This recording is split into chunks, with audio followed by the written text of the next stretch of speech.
Dieu est vivant, le Dieu d'Abraham est vivant. Il est le Seigneur des Seigneurs. C'est un Dieu qui parle, qui guérit, qui restaure et qui change. Toute personne qui peut le suivre, toi aussi, tu peux recevoir ta guérison et ton miracle au nom de Jésus. Didn't anyone ever tell? Didn't anyone ever say?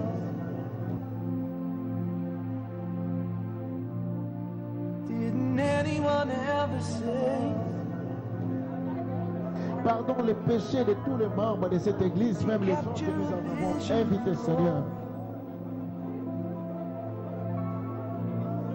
She held out her hand today. It's reaching to the broken one. This is your land. Vous êtes bel et bien dans votre mission que vous aimez ainsi par l'Éternel avec les prophètes des nations. Dieu donné mon goût pilier de la foi. Naebi ke bato mswane ko zappé, omaneko ke na ba chaîne à gauche, chaîne à droite, tikalawan. Tu es en face de l'homme de l'ainsi par l'Éternel. J'ai dit encore ko zappé te tikalawan. Nzamba zana besoin lobela yo maman, nzamba zana besoin lobelo papa, nzamba zana besoin lobelo yo mutozo talanga face, ma mi sezo tanga. Kozape te tikala wana po ma miso na lelo bako essuyo ba ma miso wana. Dieu mtozola nanga abattu, humilié, abandonné sur l'homme de l'ainsi par l'Éternel. Parce que nazo continuer thème nanga bikolo nazo lobela c'est l'ignorance tue. Kozanga boyebi eza ko boma bato belé. L'ignorance tue. Tozo mona bato belé lelo ba okufa neti banyama. Bato belé lelo malade cloué na bali à hôpital, bato belé lelo désespéré, mais l'homme de l'ainsi par l'Éternel vous dit l'ignorance tue. On a dit ko zapete maman la nanga tina suko ko solution na problème na. La nanga tina suka nzamba ko lobela yo yango na lobi na mutu toza ko landa to prier. Seigneur notre Dieu, contrôle ces moments que nous voulons passer ensemble avec mes sœurs et frères au nom de Jésus. Amen. Ko zapete ou on a cancer, ou on a sida, ou on a stérile, rien ne marche, ne zappe pas. Nous allons partager une pensée sur l'ignorance tue. Nous allons lire dans le livre d'Ésaïe 54. La Bible dit, réjouis-toi stérile, toi qui n'enfantes plus. Fais éclater ton allégresse et ta joie, toi qui n'as plus de douleur. Car les fils de la délaissée seront plus nombreux que les fils de celle qui est marié, dit l'Éternel. Élargis l'espace de ta tente, qu'on déploie le couverture de ta demeure. Ne retiens pas, allonge tes cordages et affermis tes pieds, car tu répondras à droite et à gauche. Ta postérité envahira des nations et peuplera des villes désertes. Ne crains pas, car tu ne seras point confondu. Ne rougis pas, car tu ne seras pas déshonoré, mais tu oublieras la honte de ta jeunesse et tu ne te souviendras plus de l'opprobre de ton veuvage, car ton Créateur est ton époux, l'Éternel des armées est son nom, et ton Rédempteur est le Saint d'Israël. Il se nomme Dieu de toute la terre, car l'Éternel te rappelle comme une femme délaissée et au cœur attristé, comme une épouse de la jeunesse qui a été répudiée, dit ton Dieu. Quelques instants, je t'avais abandonné, mais avec une grande affection, je t'accueillerai. Dans un instant de colère, je t'avais un moment dérobé ma face, mais avec un amour éternel, j'aurai compassion de toi, dit l'Éternel, dit ton Rédempteur, l'Éternel. Amen. Ça, c'est un message prophétique. Nous voyons les messages qui sortent de la bouche d'un prophète messianique, parce que Ésaïe, je l'appelle prophète messianique, lui qui a annoncé la naissance du Messie. Il a donné les attributions, il a parlé de ce qu'on l'appellera admirable conseiller, Dieu puissant, Père éternel. Je l'appelle prophète messianique, lui qui a annoncé le rêve à la révélation de ce que Jésus sera et de ce que Jésus fera pour nous sur la terre. Il était dans le conseil secret de Dieu. Il a entendu une voix, parce qu'un prophète est celui qui se met dans le conseil secret de Dieu. Il se met dans le conseil secret de Dieu. Il attend des rêves. Il voit et il parle. Le prophète ne peut jamais rester seulement entendre nos parler, mais le prophète attend, il parle. Et il est même les yeux de Dieu, il voit même. Comme je vous avais dit autrefois dans Ézéchiel 37, si les ossements desséchaient, la Bible dit Dieu transporta son prophète, les déposa dans une vallée qui avait des ossements desséchés. Et Dieu lui dit, ces eaux pourront-ils revivre encore? Le prophète a dit, tu le sais. Regarde, la conversation entre le roi et son onction, entre le roi et Dieu. Nous voyons comment Dieu est en train de faire la conversation. Peuple de Dieu, ignorance c'est ça que bon bato belé, bato baza ko prophète ko kina ba solo ka, ko kina kata mondo kilte na kata ba magie na kata ba ko kina kota ba vaudou, ko kina kota ba marabout, ba bosani que nous avons le Dieu de la Bible, le Dieu qui parle. Yango tolingi kolongo la confusion na kata mutu na yo par rapport à situation zo komela yo. Oni ko bungisa bazemi, ozui zemi longwe. Ozu mobali otiki yo, okomi na mbongo okiti, ouverti moko ningi koya obstacle ye, tu as besoin de consulter les prophètes. Nous avons vu que le prophète messianique qui était assis dans le conseil secret de Dieu, il a entendu une voix. Nzambabisi prophétise, prophète messianique. Prophétise, qu'est-ce que ça a dit? Réjouis-toi stérile, toi qui n'enfantes plus. Oh, parce que on a mutu comme un niveau moins bota lisusu ezate ménopausé, âge qui plus de 50 ans, plus de 60 ans, tu es désespéré. Mais Nzamba et Kolobela yo à travers prophète des nations, réjouis-toi. Alors lui, réjouis-toi stérile, toi qui n'enfantes pas. Nabi que les lots ont complication na kata foyer na po bota kate. Nabi que les lots na vie na comment muta kolela, mutu na pasi parce que ma belle famille bani koyoko lisuté. Okoma kolela na tongo na midi na pokwa. Misne koma ko vimba, ma misne koma ko kita. Kana yo, koyo, ba koma ko sero makambo ya soni. Tu es désespéré, abattu, tu dis je peux même abandonner. Na kufa na ngai, laisse-moi te dire, réjouis-toi stérile, toi qui n'enfantes plus. C'est pas là parce que Jésus-Christ a confirmé parole dans Isaïe 53. Il s'est chargé de nos maladies. Le châtiment qui nous donne la paix a été tombé sur lui et c'est par ses maîtres. Ici nous avons été tous guéris. Maman Ozola Nangai, Yosobi Kakala. Moutako Sayote. L'œuvre de la croix, Christ a été mort, Christ a été humilié, Christ a été tué, tabassé. C'était à cause de toi.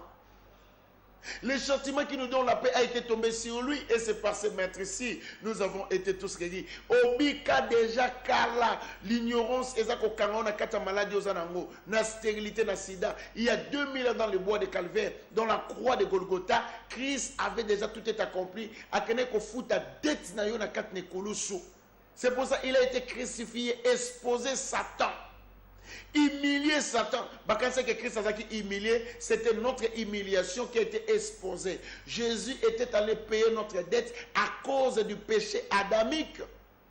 N'a qu'on révélé au papa, oh, ba condamna yo, na maladie, ba condamna yo, na lisum moko sala, ma kamuteza bloqué. Je vais te dire, le même Jésus que nous servons, selon Psaume 103, le verset 3, il est celui qui pardonne toutes nos iniquités et qui guérit toutes nos maladies. Yango Osborne, on ne peut jamais séparer le Jésus qui sauve et le Jésus qui guérit. Le même Jésus qui t'a donné la vie éternelle, lui-même a dit cherchez premièrement le royaume des cieux, le reste vous sera donné par-dessus. Pourquoi tu es ignorant? Tu as reçu le royaume et tu demeures pauvre. Pourquoi tu es ignorant? Tu es déjà fils de Dieu, mais tu es malheureux. Tu es fils de Dieu, tu es abandonné, tu es malade, tu es bloqué, la souffrance, la malédiction, les liens, le pacte. L'homme de l'Essai dit l'Éternel vient te parler à travers les prophètes messianiques Esaïe qui a dit réjouis-toi stérile, toi qui n'enfantes point, faites éclater ton allégresse et ta joie, toi qui n'as plus de douleur. C'est pas parce que Nzamani kolongola mikakatano, ba douleur ozanango, ba souffrance ozanango, Yesu alingi na nzela na mama, Samuel ifa botama, na nzela na mama, Samson ifa botama, Samuel ifa botama pour awendre ba grand roi. Samson sengela botama parce que ba Philisté baza komonela batu. Na libota na yo esengeli moto moko abima, mutu moko tombwama, asili sa pauvreté à famille, passe à famille, maladie à famille, kufa na famille. Je te le dis toi qui es en train de me suivre, liwe solo ngwana ndako na bino. Oh toi stérile, réjouis-toi stérile, toi qui n'enfantes pas. Yamoto Sengi Batela Biso, œuvre de l'Esprit par l'Éternel. Les numéros sont affichés. Binga ba numéro wana. Total ba œuvre de l'Esprit par l'Éternel. Oh merci. Ah tozo mona Regeza na makama minene. Regeza ko laksabino. Bon moni mama wana, une femme de 50 ans dont le Seigneur, le Dieu d'Abraham, kakanenga ute kolobela moi soyo, a ute kolobela réjouis-toi toi qui n'enfantes pas. Yo ministère no ebotakate, ministère no kokauka, blocage, souffrance, ozobota prospérité. Mais cette femme-là, elle avait, quand elle a rencontré l'homme de l'Esprit, dit l'Éternel, et Dieu l'a dit, tu auras de jumelles. Régis-toi, toi qui n'enfantes pas. Régis, balance le biseau, image miracle. Il y a femme au Azaki stérile, abota qui m'a pas ça par rapport à ainsi dit l'Éternel. Allez, suivons ça.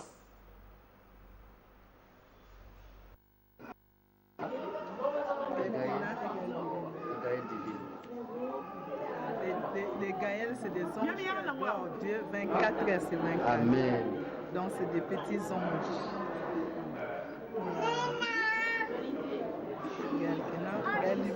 Les enfants miracles de l'Institut dit l'Éternel, les enfants de l'Église Mienne. Je suis le pasteur Jean-Claude de l'Église Mienne. Comme d'habitude, nous continuons toujours dans nos interviews pour vous montrer, pour vous parler de ce que Dieu est en train de faire à travers son prophète, le prophète Dieudonné Mongo, mon père spirituel, ici à l'Église Mienne. Et aujourd'hui, j'ai en face de moi la maman miracle, maman Passi, la maman des jumelles. Je vais lui demander, je vais lui poser une question, comme ça elle va nous parler vraiment ce qu'elle a vécu, ce qu'elle a connu ici à l'Église Mienne. Maman Nabisu. En tout cas, maman banda yo na l'Église Mienne. Nalingi baba olobela bandeko na biso oyo ya libanda. Nalingi oyebisa bango eloko nini ya motuya oyo yo moni oyo Nzambe asali na kati ya bomoi na yo banda oyo na kati ya Israël oyo Nzambe asali à travers mosali na ye Dieudonné Mongo na kati ya bomoi. En tout cas, na kumisi Nzambe po atiaki ngai na nzela ya basali na ye et puis nazalaki vraiment na badifficulté mingi kosala bafausse couche et puis esalaki ke nayekomati na 49 ans et puis naye kokutana na mosali na Nzambe prophète Dieudonné Mongo et puis abondelaki mpo na ngai na basali na ye paster équipe pastorale babondelaki mpo na ngai paster Jean-Claude Ludi paster Hippolyte babondelaki mpo na ngai paster Edi bango nyonso vraiment mpe baprophétie mpe ekweyaki mpo na Église Mienne, c'est l'ainsi dit l'Éternel qui règne. Donc Nzambe vraiment azali mpe azoloba alobi na ngai année prochaine j'aurai 50 ans nakobota bamapasa ya basi mibale mais nakosalela Nzambe akosala nakontinuaki kosala Nzambe na Église Mienne et puis 50 ans après, l'année prochaine, nakomaki na zemi année oyo elandaki ntango nakomisa 50 ans nakomaki na zemi me nga mona nayebaki teke nakomi na zemi prophète na église ayebisi ngai ke mama osasa l'examen donc okomi na zemi mais yo moko kutu oyebi te koza na zemi siko mosala Nzambe nde oyebi soki nokende kosala l'examen nga nakanisaki nazalaki fatigué tellement nazosala butu moi nazosala mwa mingi nakanisaki naza fatigué pour mosala mais non ezalaki mosala kaka ekoma zemi nakende kosasa l'examen esali ke nazalaki na zemi ya bamapasa donc oyo Nzambe alobaki na ngai na 49 ans ekokisaki mpe na 50 ans ndenge Nzambe alobaki na ngai donc lelo bana bakomisi 1 an bamapasa bayembeli bango joyeux anniversaire nyonso oyo ezosalaki Église Mienne ezali mpenza Église ya Nzambe oyo Nzambe azoloba mpe ezokokisama batémoignage ebele so na bino banopesa bino oyo banda na ye na Église Mienne donc eleki azali moko ya mapasa ye moko bamimi ye na marraine na ye baanniversaire na baza kozwa bango moko ya bamapasa bana kitoko ya batinda mapesi ngai na 50 ans nazwi bana mibale nyonso à travers mosali na ye Église Mienne miracle Église Mienne yaka yoka oyo nzambe azoloba na yo tia na misala nzambe akose manifeste na bongo.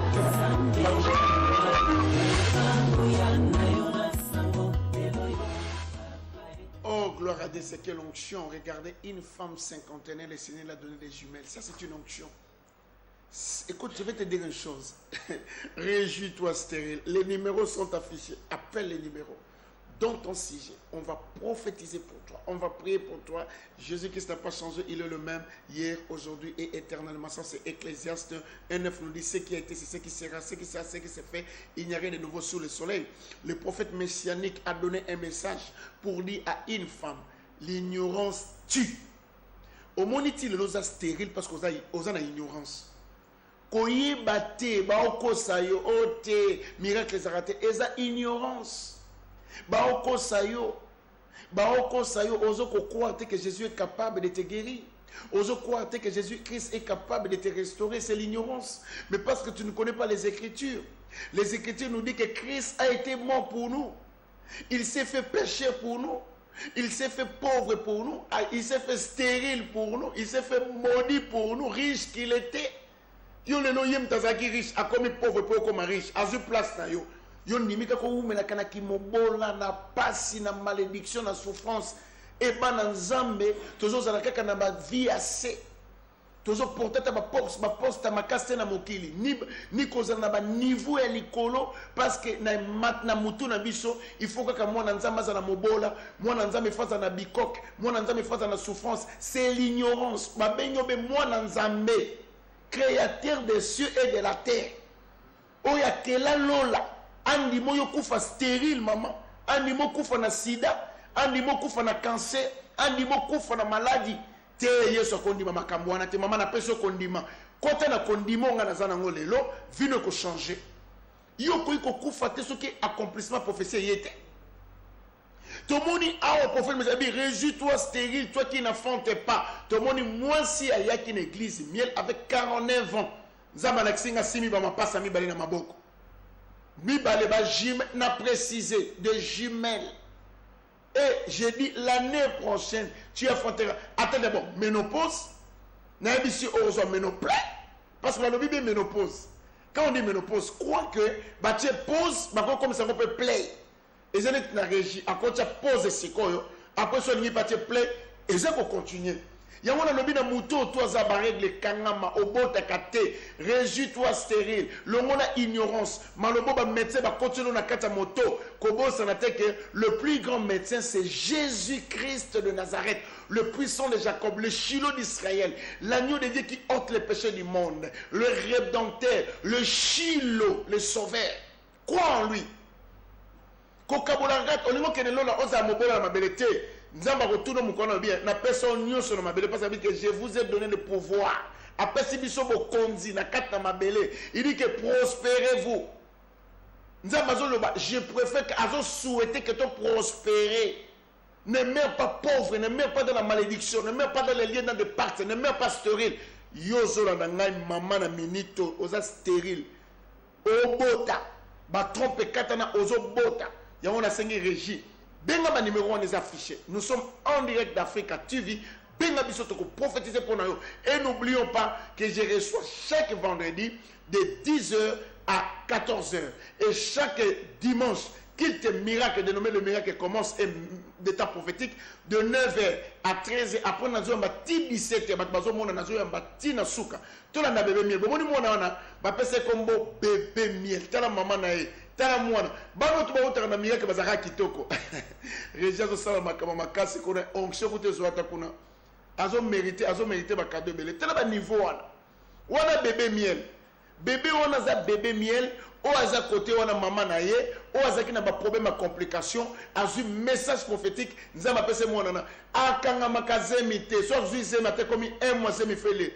Aleli papa, na ebisi ko boto zo bota mwana wana, ozo so miracle ba porte to zo ko fungama, na mikanda na nyoso zo. Allez, to sengi ba tela biso, bébé mien avec sa maman, un bébé miracle parce que nous avons dit réjouis-toi stérile, toi qui n'enfantes pas. Allez, suivons cela.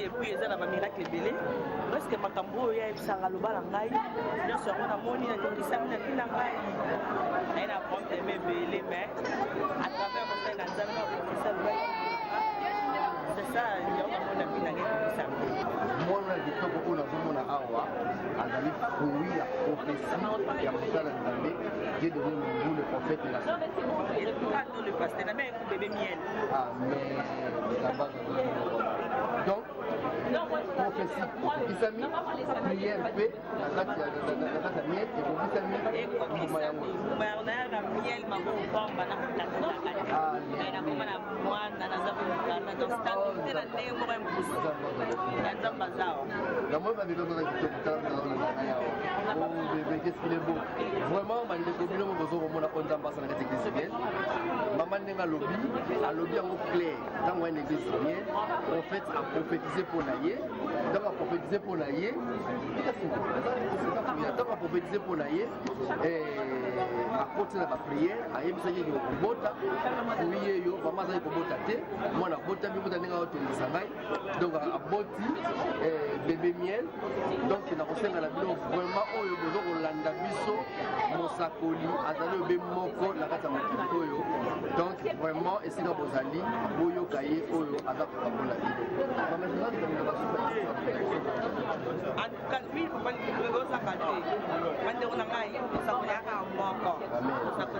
cette onction. Bébé miel, vous avez vu bébé miel. Maman a stérile, maman a stérile. C'est pas là parce que bébé miel a le deux enfants, le Seigneur va te donner parce que nous servons un Dieu vivant, le Dieu des signes et prodiges, le Dieu des signes et prodiges. Nabi sur femme qui a prophétisé pour les États-Unis, elle n'affrontait pas, elle a affronté. Monsieur Scout n'a prié pour la Nouvelle-Zélande. Na prié là en Australie, na prié ba mboka tu, na koloba kote na kena kote na Côte d'Azur Nice.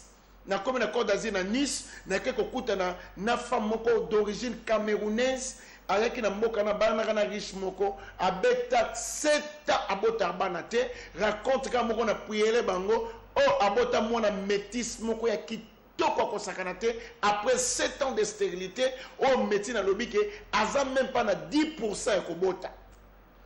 Jésus n'a pas... Réjouis-toi stérile. Je vais un peu prophétiser. Frère Guilain, nous avons un peu sur victoire. Nous avons lui côté de Makambozo traversé ce côté. Azan Zamba zana bon moy. Nous avons ebi singa afungole lo babikuke ya makas mais accordé guérison du corps. Ser Bekanga. Namon ba peu sur couronne ya or, puis namon ba peu sur robe à pembe. Enza mabisinga kota na destinée na odor na minito na zoloba o kota na destinée na multiplier ba prière makas adoration na louange parce que nzamba kotio na kati ya destinée na yo frère Rigen na okika kanzamba mabisinga lobi singa moko na mona na likono ekatani et na parvenir ko mona yo au beti jean na mona ti jean et après ça net pantalon jean et na monio na t-shirt tant bani ko bimaka na nzela ngo batilo neti tapi nzamba bisinga dessiné prophétique no ezama kasa o santé ko talo zo traverser si côté ni côté la famille na yo talo nzamba ça parce que kana mingi te vino eko changer et nazo mona na kat na yo bonzambe ya makasi ezo sin moko ya gloire parce que moni mafuta na mutu na yo c'est grâce nzambi na moni ouverture pe na moni intelligence et sagesse et na moni guérison purification ya makila pe ya santé na yo. Maman Augustine na moni nzamba ebisinga kimia mama kimia yo za nzambe ndamba be ko restaurer famille na yo pe o to zaki na kati ndako no ezu restauration mais nzamba pe so victoire alongoli malade ba complication pe bo moko e koti na kati ya famille na yo c'est Nicole Mukeba il faut ça la jeune moko ya 3 jours na jeune no ko prier au chasser molimo ya mort prématuré na vie no pe na kata famille na bino pe molimo ba choc ya makasi elongo na destinée na yo parce que nazo mono très grande mais étouffement nzama lobi faut bonne ya makasi parce que ngasa makamebele c'est Rachel nzama bisinga d'ici 6 mois ozoba ouverture moko makasi moni nzama tini batu moko na disposition na yo po ba pambolo nzama lobi kota ba prière moko makasi so zita luka biso en face to ko dio na ba prière pe makamno ekofungwama mama mami mboyi bonde la makasi eza na pacte moko esinyamaka avant bobotama na kata libota na bino elandaka bino eza comme lien oyo bandoluka kozongisaka bato nsima me nzambe ayebisaka na nzela na oyo nazoba minito famille ekangolami mpe yo mo mpe makambo efungwami mpe namoni gloire ya nzambe neti shekina na motu na yo eza si neti kolomba azobwakelo bamai ser mati sero nde namoni asimi bana mbe na maboko me nzambe abitemi amoni babefection mpe nazomona baouverture financière makasi na mikolo ekoya frère ibir ngeba nzambe ayebisinga alobi kobanga te sala jeune ya jour moko après ce nana jour moko nzambe afungolo musala ata na disposition na mutu moko mpe mutu ana kogide yo ozo musala frère Jivin frère Jivin oh yo luka biso face satan nde mutu azolinga atake yo mpo atake yo na miso mais nzambe ayebisaka na minute ndenge ozobana déclaration onction koto na kata miso miso mona clame fo bona maka soki to luka biso face to bondi apona mpe miso no ekokoma normal maman Zuzi kobanga te ozo traverser ça momentanément d'ici peu de temps le Seigneur va changer ta situation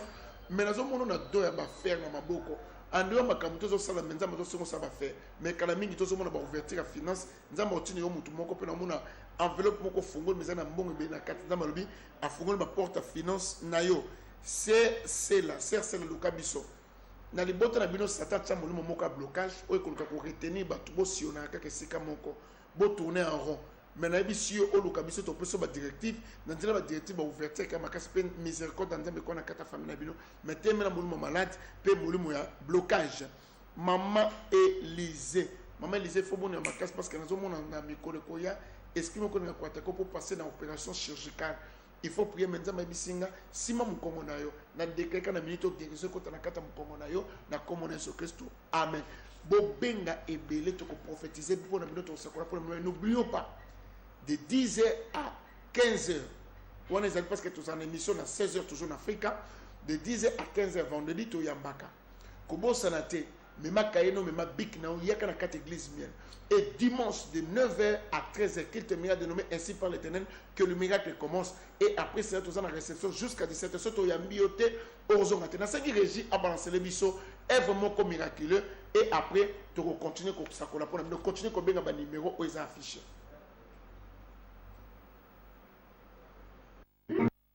Descendra lui-même, il vous sauvera. Alors s'ouvriront les oreilles des sourds.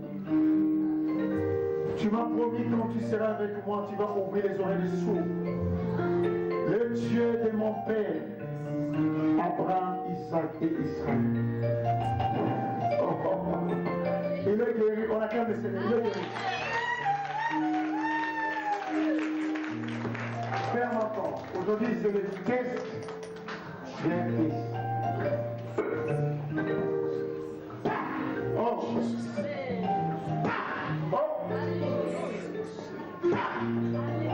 Celui toujours le signe, s'il attend, il fait le signe à conduire.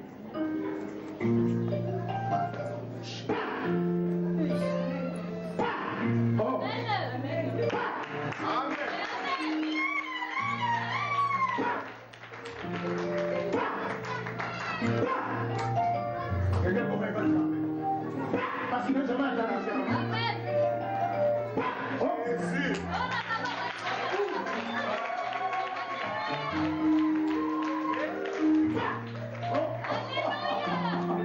Jésus est glorieux.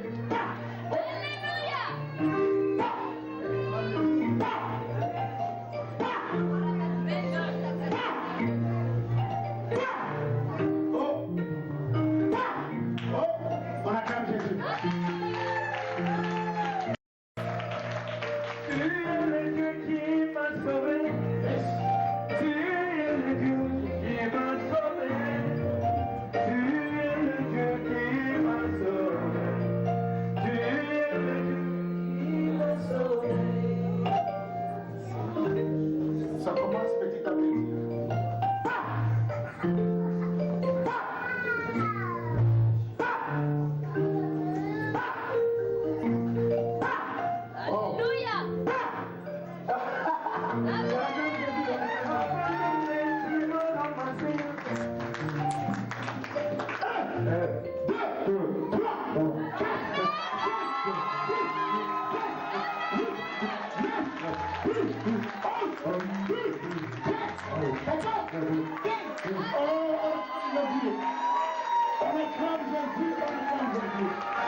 S'il y a quelqu'un qui veut être témoin, viens ici.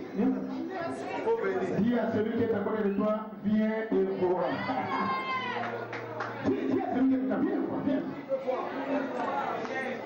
Dis à celui qui est à côté de toi, viens et viens. Toi, maman, parti par la Afrique, viens ici. Viens ici, passe.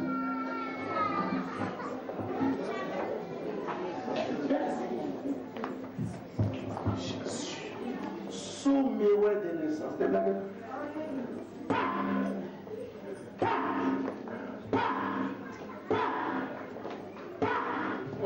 Sous Mioué de naissance vient d'être guéri à travers le ministère de Jésus-Christ sur terre. C'est pour vous dire, Jésus-Christ n'a pas changé, il est le même hier, aujourd'hui et éternellement. Oh, regarde cette femme-là, elle a voulu aller toucher l'oreille de sourd. La puissance a quitté l'oreille de sourd, a touché cette femme. Yo moko tala kaka niveau, on a soko moni nzamba zobikisa ba sourd miwe. Obongo yo stérile, obongo yo sida. Omoni ignorance ezoboma yo, yango moni ti lelo oboko lukano basala ya nzambe, ofani na okluwe na ndaku sonye kanga yo fana na ndaku bima na ndaku. Bima na maladie, soko moni sourd miwe de naissance.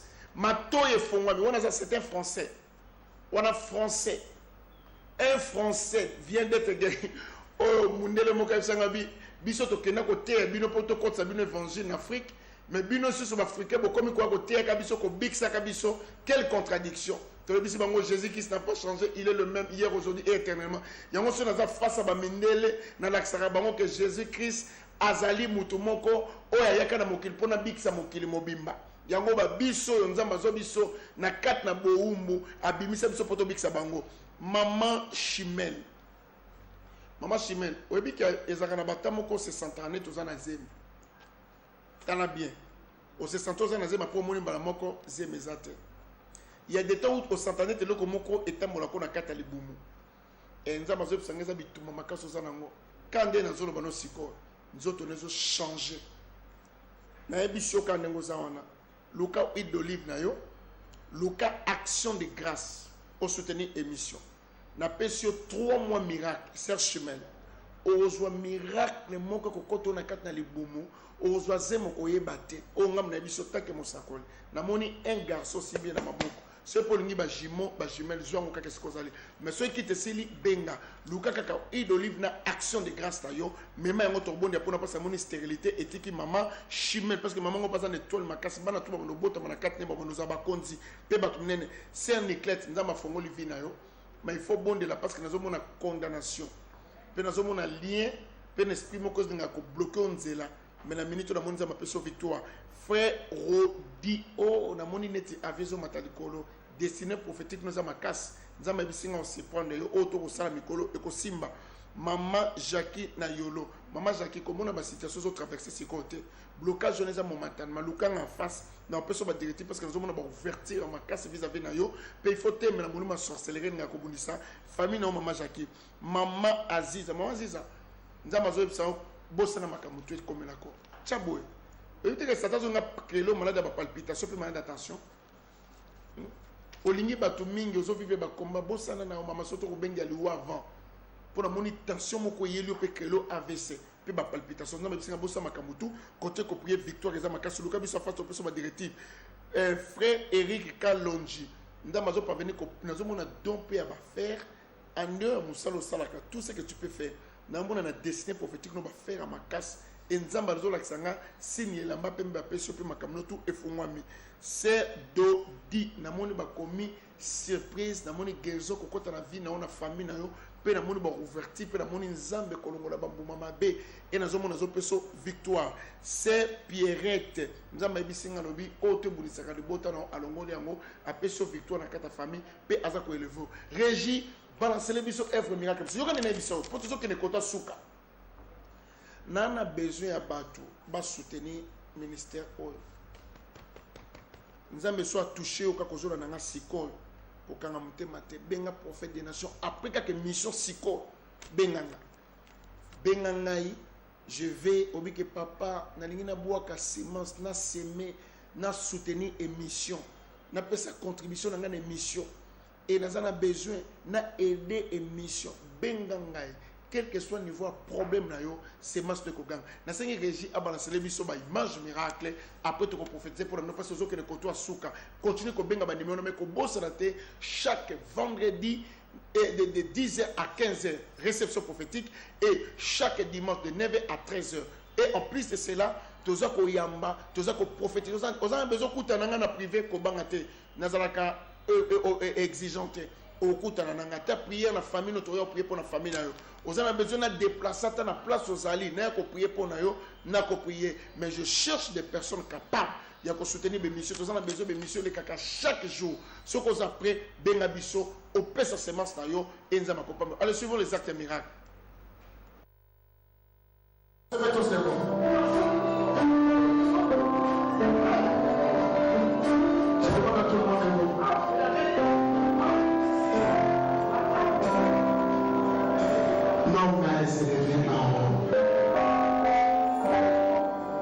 Je voudrais qu'au moment où nous adorons, que la miséricorde de Dieu descende sur les enfants et que les yeux de ces enfants s'ouvrent et que cet enfant entende et parle normal. Ouvrons nos bouches, prions au nom de Jésus.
Ça c'est combien? Ça c'est combien?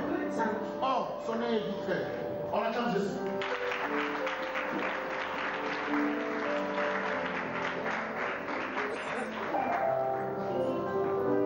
Ça c'est combien? Ça c'est combien? Ça c'est combien? Ça c'est combien? Ça c'est combien? Ça c'est combien? Ça c'est combien? Ça c'est combien? Ça c'est combien? Ça c'est combien? Ça c'est combien? Ouais, on acclame Jésus.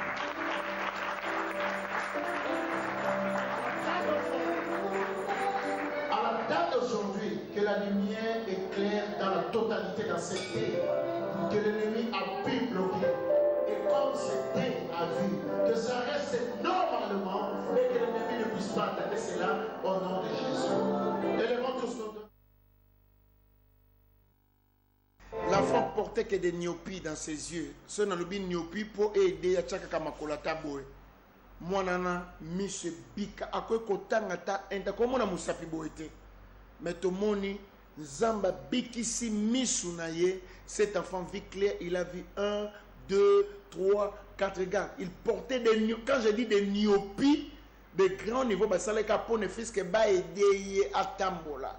Mais le jour-là, cet enfant avait marché normalement et ses yeux étaient ouverts. Jésus-Christ n'a pas changé, il est le même hier, aujourd'hui et éternellement. Nenga sa qui pas moi na au sala pe pa na yo. Yo kalena bana ko sakola pona bino, miracle za ebele. Frère allez, vino eza via be bref, menzamba a fongoli yo. Ozala Joseph a famino pour ça makama minene. Na osengo lukanga en face parce que ça na directive na opesa yo, ponza menga ko épargne na danger moko. Frère Joe na moni nzamba commis surprise agréable et na moni nzamba ko kotoma mbongo be na kata poche eza ba ouverture financière na yo. C'est Claudine et c'est Gisèle. C'est Claudine na moni changement. Mais il faut que ba makas ba choco ba nous mingi. nous avons une discrétion. Soit le temps, le cas en face. Il faut prier pour notre cycle. Nous avons destin prophétique, nous avons une complication dans notre cycle. Sœur Gisèle, il faut terminer la molimo avec infection. Puis molimo moko, on a besoin de bosser. Nous avons tout le monde chance ma casse. Mais nous avons besoin de kima. Na destin prophétique, nous sentons que on est là ming. Mais nous avons une étoile, il y a basali ya nzambe. Nzambe bisinga fungole liyo ba porte belé. Sœur Gisèle, Sœur Déborah. Nous avons prié pour nous chasser molimo kufa na famille na yo. Et Sœur Belvine, nous avons un accomplissement et succès. Sœur Safi, changement. Maman Jean Kiweti, nous avons une condamnation. Et quoi? Frère Chitenge, nous avons une élévation nette physique comme Atalikolo. Sœur Hélène, n'a pas venu comme on a pas sur bac mon corps or. Et ça signe il y a élévation, et signe il y a grâce. C'est Léage Kindoukou. Nous avons un jeune moko jour moko pour nous avoir une ouverture financière à Makassi. Frère Golf Nangaliema, il faut prier au ça c'est mon accident. Mon accident parce que il faut benganango. Maman Chantal, maman Chantal au botaban bengangai après awa. Yo no ebiso ka boka semence sur na kata ministère au botaban no mi balé aux autres. Sœur Jocelyne, yo ne nazo kanza mazo convaincre ko prier pour na libumu na yo, pe ko prier pour na bataille na yo, nzamba bisinga longo mo infection pe molimo ya opération. C'est Daniela Angalema na parvenu comme on a pas robe pembe na chaussy pe na moni sac moko mais plein na mbongo pe ba chance. Maman Ndongala na moni ba komika guérison, il faut te na moni attention pe ote ma moni ma paralysie maman Ndongala. C'est Angèle, il faut lukanga en face nzamba za makamba ko ebisa yo. Maman Suzanne, moni ba komi guérison, pe il faut prier ma casse dans mon amoli moka sorcellerie ngo combattre santé na yo. Bébé gloire, changement, il faut prier ma casse na menga ko son étape moko gloire. C'est Dadi Nangalema, na moni nzambe ko guérir, famille no peut ko changer vie na yo. Frère Jean-Pierre, nzambe bisi frère Jean-Pierre, c'est de nete bote ko zo matanga. Nzambe bisinga, il faut prier ma casse parce que Satan zo na ko bundisa yo. Frère Papi, na moni ouverture mais loko mona zo mona kata bota na bino fille moko zawana mais dans misala mabe mazo na ko détruire plus semence be na kata famille na faut ko prier makasi nzambe mta aza ko senga yo na lobi boy beaucoup sur ma programme parce que les bonnes choses ne dire pas tous ceux qui ne comptent souka na lobi boy le vendredi nous recevons de 9h à partir de 15h et nous disons le dimanche de 10h à 15h de dimanche de 9h à 13h. Dans le bibobenga nazo senga batu ba soutenir ba boka sema pa tozo nga to ko sala émission 2 heures du temps tozo senga bino bo boka sema sa muto ko benga nga awa après ça semence et les biso frère Junior na sengi yo oluka biso en face c'est un merveille on nzamba bilanga après ça na moni passeport ba te visa c'est pas là déjà c'est Lorette changement na kata libota no maladie tout na malédiction na famille no elongwe frère Dadi ouverture financière makase ko na famille no c'est Josa na moni condamnation et puis Nasbi c'est Nabiso Kei, c'est Nabiso Patricia, c'est Nabiso Chantal, c'est Nabiso Germaine, c'est Sarah, maman Bingi, maman Mamina Kitambo, frère Georges, c'est Nana Barumbu et na Yves na Monga Fula, na Benksi Bino Bino Tuboya, Bolukanga soit vendredi soit dimanche, Bomé Makaï na Big et je vais prophétiser pour vous chaque vendredi de 10h à 15h. Chaque dimanche de 9h à 13h, adresse à de la presse numéro 25, Salogo Bim Somboya et belé dimanche au kilt miracle de 9h à 13h. Nous avons pas bossé, mais ce que vous êtes malade. Oh, Maraba Sheke de Rebo Sandara Baba Makaribo Santa. Nous avons bix maman mokazo na face à malade de diabète ou même ma casse. Et comme que bébé so poids zoto, zamazo bixo makare baba. C'est mon quoi na stérilité mikolo, aux na stérilité, yo na mo bano incompréhension ma casse. Et mon bano comment obima libane peso désespoir. Zamazo peso fécondité. Zamazo bixa c'est mon quoi na VIH na kata nzoto no, aux na idée même mi boma, comme bomate, zamaza pour accorder guérison. Na pamboli au couple mon quoi na incompréhension de qui ma casse, zamazo de compréhension. Est-ce que de moko fandela ki libota moko, c'est de neta bozo na ba discussion dans la famille, zamba changer on a déclaré la guérison, la restauration de Jésus. Amen. Les bonnes choses de dire, pas nous sommes à la fin. Appelez-moi, venez s'aimer, donnez une offrande pour l'église, donnez une offrande pour que nous puissions mettre dans nos chaînes télévisées et le Seigneur va vous bénir. Ainsi parle l'Éternel. Prenez l'adresse qui est affichée là-bas, venez de la porte numéro 25, quartier Salongo. Merci pour les régies, merci pour mon fils, mon fils Samuel qui est là-bas et mon fils Timothée ainsi que la directrice de l'Ainsi par l'Éternel. Et nous souhaitons nos condoléances au directeur de l'Ainsi par l'Éternel, Pasteur Roque Diawako. Et bien, vendredi, autre coup, on a vu surtout qu'on a pas l'église miel. Que Dieu vous bénisse. À la prochaine. Bye.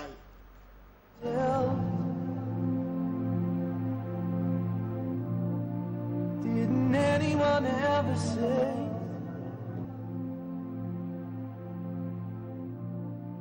Didn't anyone ever say? Pardon les péchés de tous les membres de cette église, même les gens que nous avons invités, Seigneur. She held out her hand today. It's reaching to the broken one. This is your land.